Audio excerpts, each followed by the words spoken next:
1 Samuel 8. And it came to pass, when Samuel was old, that he made his sons judges over Israel. That the name of his firstborn was Joel, and the name of his second Abiah. They were judges in Beersheba. And his sons walked not in his ways, but turned aside after lucre, and took bribes, and perverted judgment. And all the elders of Israel gathered themselves together, and came to Samuel unto Ramah, and said unto him, Behold, thou art old, and thy sons walk not in thy ways. Now make us a king to judge us like all the nations. But the thing displeased Samuel, when they said, Give us a king to judge us. And Samuel prayed unto the Lord. And the Lord said unto Samuel, Hearken unto the voice of the people, in all that they say unto thee. For they have not rejected thee, but they have rejected me, that I should not reign over them. According to all the works which they have done since the day that I brought them up out of Egypt, even unto this day, wherewith they have forsaken me, and served other gods, so do they also unto thee.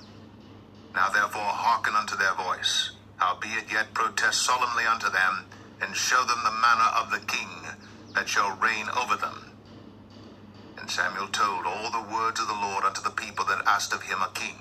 And he said, This will be the manner of the king that shall reign over you.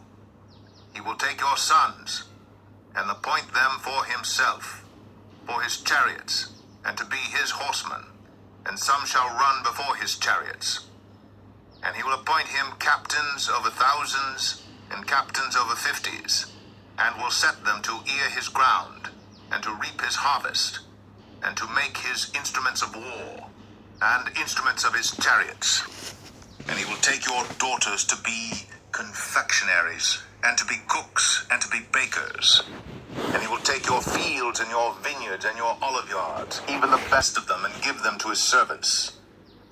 And he will take the tenth of your seed, and of your vineyards, and give to his officers, and to his servants.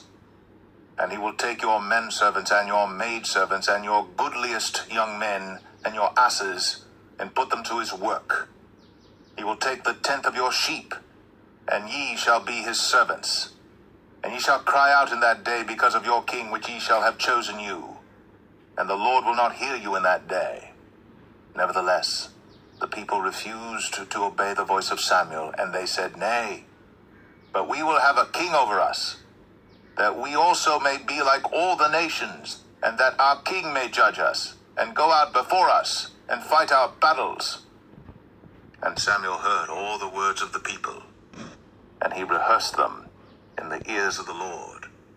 And the Lord said to Samuel, Hearken unto their voice, and make them a king. And Samuel said unto the men of Israel, Go ye every man unto his city.